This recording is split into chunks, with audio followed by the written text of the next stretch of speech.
We have studied about the medulla oblongata and the general aspect of brainstem, and today we are going to discuss about pons.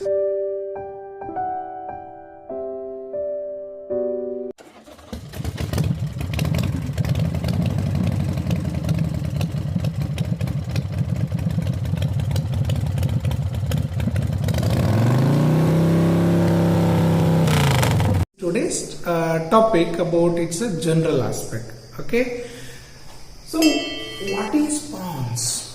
Pons is a part and parcel of two things here. One thing you have to remember, it is a part of hindbrain and also a part of brain stem. It is also part of brain stem. What is hindbrain? The hindbrain is medulla oblongata, pons and cerebellum. Okay, these three together, medulla oblongata, pons and cerebellum together called as hindbrain. And what is brainstem? Midbrain, pons and medulla oblongata is called as brainstem. So pons is a one structure in the CNS which comes under both hindbrain also and the brainstem also. Right? Why the pons is called as pons? Why pons is called as pons? The pons word meaning is bridge. What is the pons? The word meaning of pons is bridge. Okay, so next question arises. It bridges between what? The bridges. Okay, many students will get confused that the pons actually bridges between above midbrain and below medulla oblongata. But it is not true.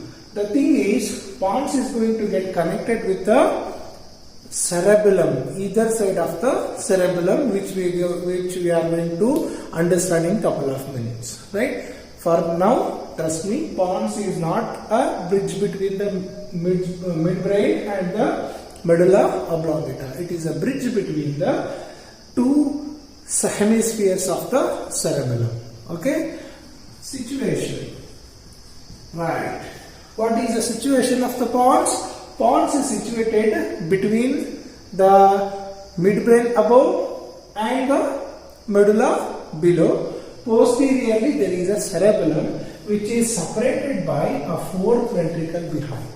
This is what you will see on the lateral aspect. This is what you will see on the front view. This is midbrain and this is the pons and it is medulla oblongata. And behind what you see is cerebellum, right? And below there is a spinal cord.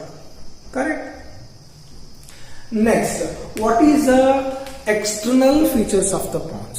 So here in external features we come across two surfaces, two borders and cerebellar connection.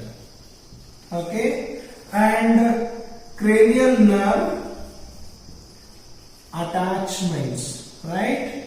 Okay, there is a one cerebellar connection and four cranial nerve attachments are there. Okay, these are the external features. One by one we are going to study now. First we will study about its surface, right? First we will study about surface, then borders, then cerebellar connections and the cranial nerve attachments.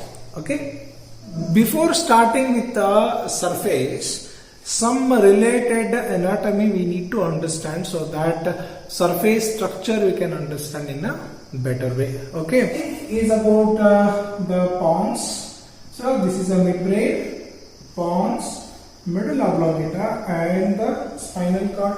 Right behind there will be cerebellum will be there.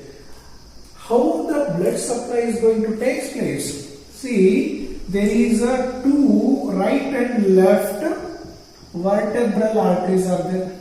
Okay, these are the right and left vertebral artery. Both will join together, form one basilar artery. This is called as a basilar artery, which runs on the anterior surface of pons. I will come to that. Later it's going to form this further connections are going to form the circle of Willis. Okay. Here, one thing is about I want your attention on this part. This is a basilar artery formed by the right and left vertebral arteries. Okay. Together we join at the junction of a pontomedullary junction, and on the pons the basilar artery is going to form and it present on the anterior surface of the bones. What is that? It's a basilar artery. This is clear. In the pons, anteriorly there are some nuclei are there which are called as pontine nucleus, right? They are called as pontine nuclei. We'll see the top view of the pons. How we'll see it, right? Okay, this is a posterior surface and this is anterior, right? And in the pons anterior side there are certain nuclei present here, and these are called as pontine nuclei. The cell bodies, collection of cell bodies in the white matter, the collection of cell bodies here, they are the pontine nuclei, right? The pontine nuclei get connected with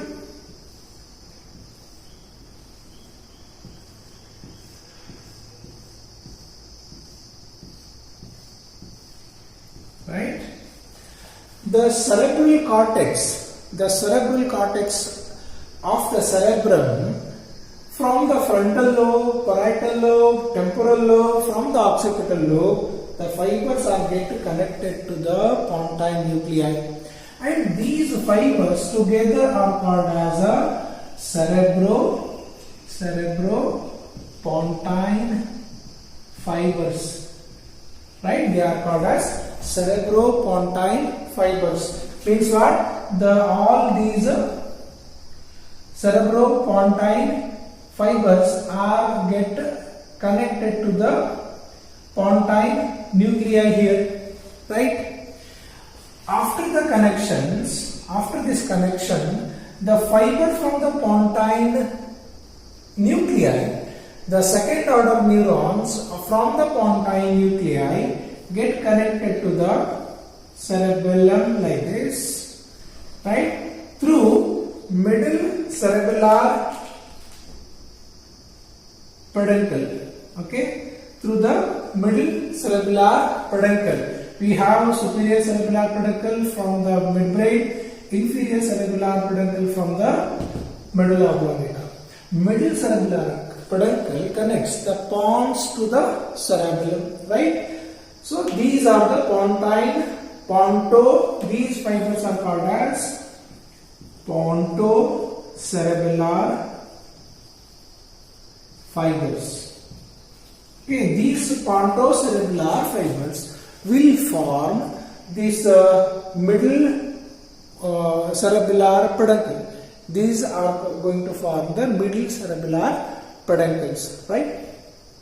If you see this one, and this is a middle cerebellar peduncle, cerebellum behind, and these fibers from the second order neuron of these fibers from the right side to left side, they are going to get connected between, they are going to join the cerebellum on opposite side. This is also like this, right?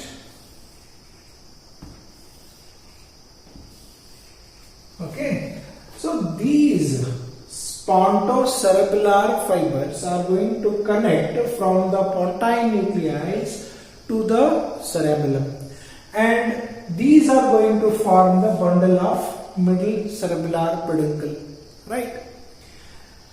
Why I am teaching all these things? Because you see that there are the transverse direction of these pontocerebellar fibers are there, right? If you understand this one, I can discuss something in the anterior surface, right? You understood? So physiologically they are called as a cortico-pontocerebellar fibers. These fibers collectively called as a cortico-pontocerebellar fibers. Okay, so by this means cerebellum is get connected with the cerebrum, and pontine nuclei will play a mediate role in this one, right? By this background, we'll understand about the anterior surface now. See, by the side, this is a midbrain and this is a pons. Okay, if you see the pons from side, we'll see this is a convex surface above downwards. Even this is a convex from side to side.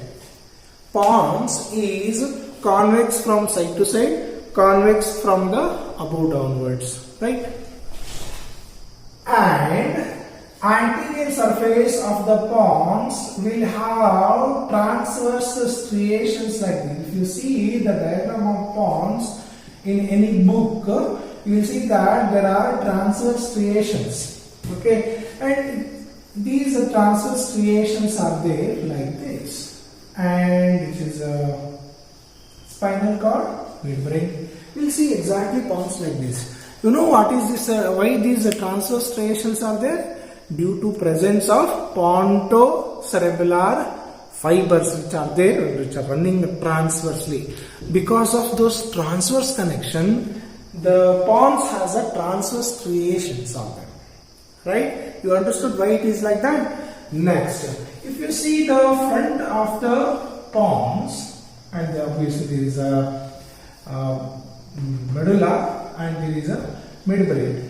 Okay, because of presence of this basilar artery here on the anterior surface, the surface has groove here. Okay, in this area, the surface has groove to the lodgement of this basilar artery. Again, this longitudinal groove of the pons is called as basilar groove.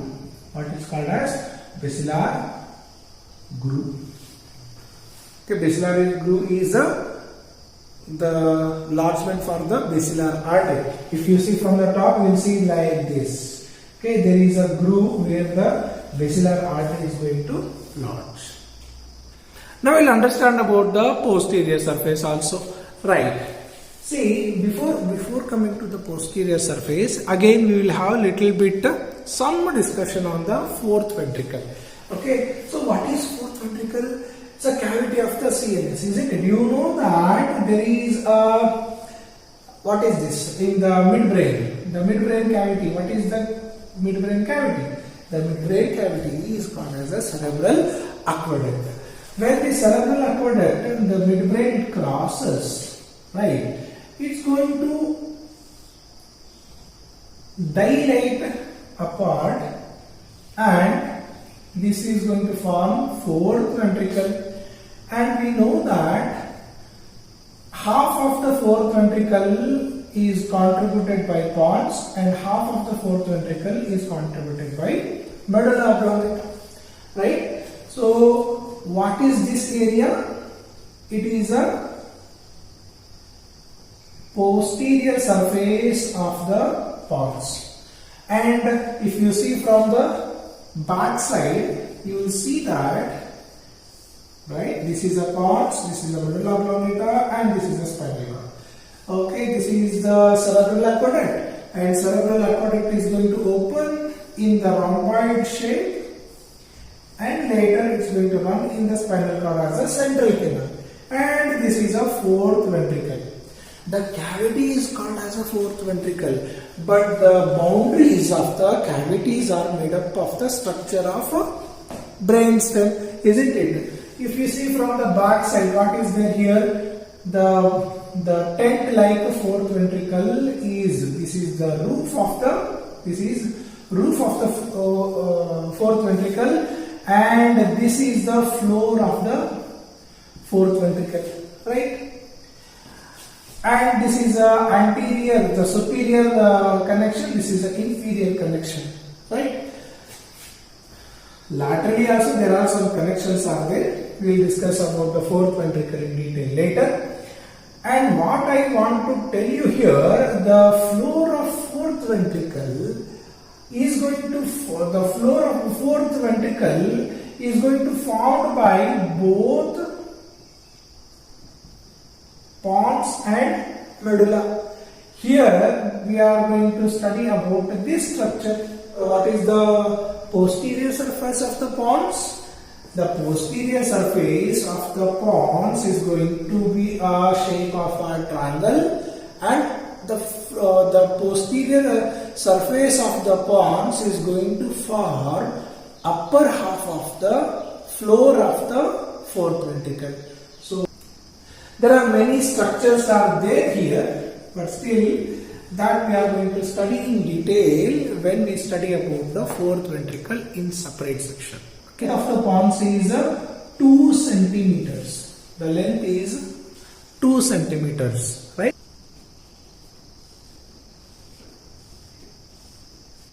This is midbrain and this is a pons and medulla oblongata. Okay, pons and midbrain, in between a small slight sulcus is there, that is called as a superior border. It's a superior border of pons is present in between the midbrain and the pons. Okay, and here between the pons and medulla oblongata, and this is the inferior border. Inferior border is nothing but a pontomedullary junction, right? Okay. So these are the borders of pons. Okay. Now before going to the cerebellar peduncles, right, we will complete about the portion of a cranial nerve attachment to the pons, right? Okay.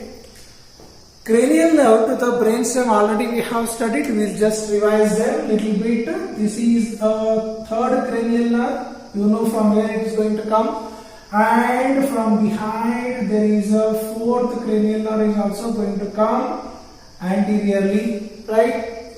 Now, see, the pons has transverse striae, okay? And this is a middle cerebellar peduncle. Okay. The anterolateral aspect of the pons, in the middle of the pons, a large cranial nerve is going to arise here, right?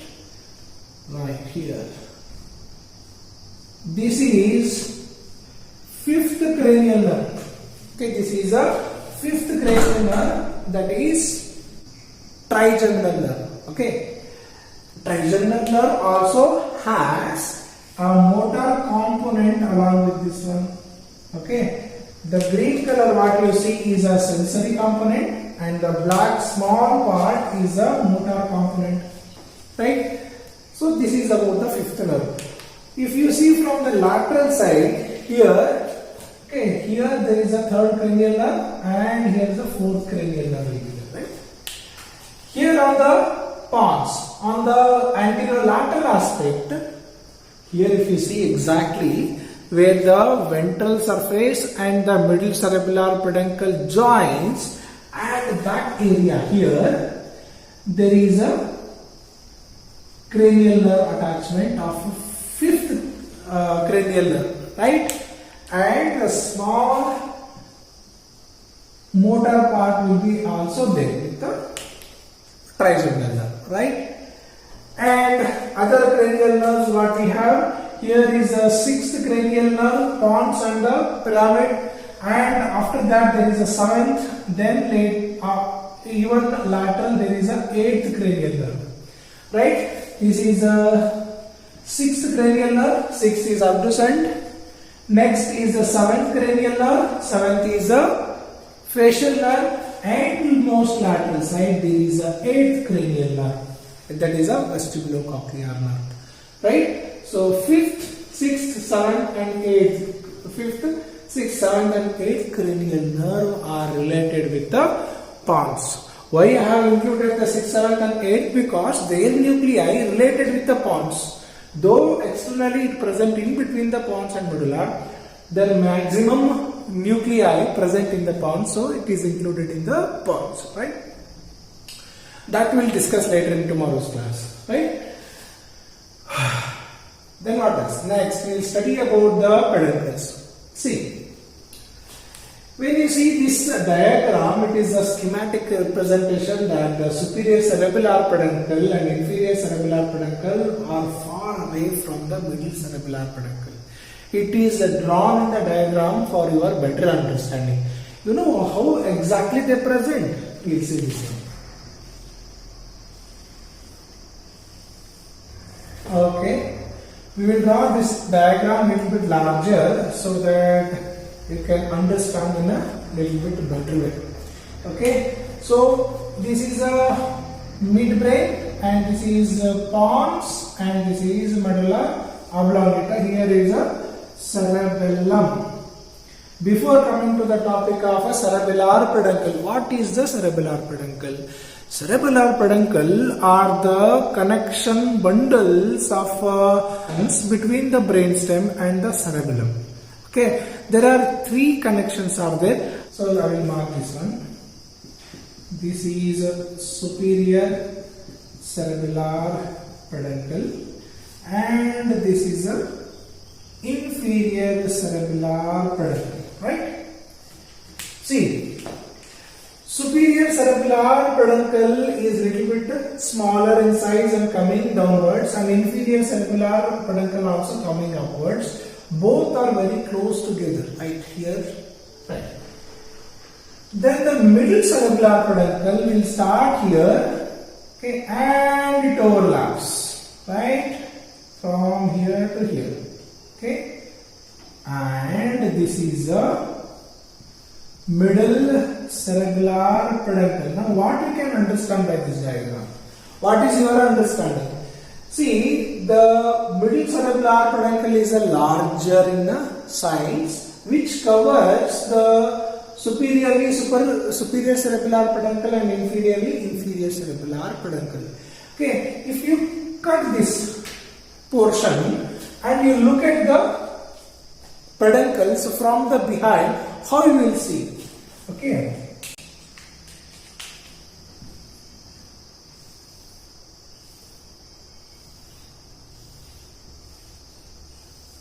See, already we know that with the cerebellum we cannot see the posterior part of the even pons and the medulla oblongata, isn't it? To see the back portion of the, for example, if it is a pons and this is a medulla and here is a cerebellum is going to attach. Okay, anteriorly you can see, but posteriorly if you want to see, you have to remove the cerebellum. And how cerebellum is connected to the brainstem? By the cerebellar peduncle. Okay, so you have to cut both sides of the cerebellum and detach the cerebellar part, and you will see the cut portion of the cerebellar peduncle here on both sides, right? Here, okay. Here you will see that on the both sides you will see this is the cut portion of cerebellar peduncle, right? If you see closely, what you will see that the superior side there is a superior cerebellar peduncle cut part, and inferiorly there is an inferior cerebellar peduncle here also. Okay, this is a superior cerebellar peduncle, this is an inferior cerebellar peduncle. You know what is the larger portion? It is a middle cerebellar peduncle, which is outermost part. Okay, like this. Okay, so it's a superior. This is coming from the midbrain here, superior cerebellar peduncle, and it is coming from the medulla oblongata, inferior cerebellar peduncle, and this is coming from the pons. It is covering the both. If you cut this structure you are going to see, right? Right. Since now we will understand why pons is called as pons. Okay, imagine it is a pons which is getting connected with the middle cerebellar peduncle to the booth, and above what midbrain was there we have removed it, but below there is a still medulla oblongata is there. This is the one cerebellar hemisphere, another cerebellar hemisphere. Both are connected to the pedicle, and especially since the middle cerebellar peduncle little bit larger and it is the most portion is going to get connected, and it looks like a bridging between the two cerebellar peduncles. That's the reason why pons is called as pons. Pons means bridge. Okay, because it's going to bridge between the two cerebellar hemisphere. Because of that bridging nature, the pons is called as pons. I don't know what makes sense. If you take a cross section of any part of the brain stem, I already studied that the anterior most portion is called as this. Anterior most portion is called as base or basal part or basis of brainstem. Base, basal or basis are related to the anterior most. This is the anterior side, this is the posterior side. Okay, and we also know that each and every part of the CNS will contain the cavity. It also contains the cavity, right? The in front of the cavity of CNS in the brainstem, it is called as tegmentum. It's called as tegmentum. So here, the in front of the cavity, this is the tegmentum part of the brainstem. Right? Behind the cavity of CNS, this much portion is called as tectum. Right? It's called as tectum. Right? So in brainstem, behind the central cavity, it's a tectum. In front of the central cavity, tegmentum. Most anterior part is called as the base of the brainstem. Right? This we have already studied. But what happens in the medulla oblongata and pons? The posterior part, because the cavity is going to get opened here. Okay, our cavity is already opened here, so nothing is there behind. So tectum part is not there in the medulla oblongata and the pons. We have only tegmentum and the basis part. Right? What are the things we will see in the tegmentum part? Almost. For example, this is a pons, medulla oblongata, spinal cord, brainstem. Right? Here is our cerebellum. Right? What are the things we have to see in the pons? What are the study? So we have to study about ascending tracts, and we have to study about descending tracts. Right? We have to study about the posterior connections of the pons, and again we have to study about the anterior connections of the pons. So here what all thing we have? We have the nuclei are going to present. Here we are going to see about ascending tracts. Okay, here ascending tracts and the nuclei are going to present. Some of the back connections are also there to the cerebellum. Okay, back connections are also there. Some anterolateral connections are also there. Right? Here the cranial nerve nuclei are there, which are going to form the anterolateral connections. Here the ascending tracts are also there, and here the back connections from the pons to cerebellum are also there. Okay, so descending tract will come here. Okay, descending tract will come in a basis, and its related nuclei is present in the basis. Pontine nuclei example. Okay, these are we are going to study in the future class.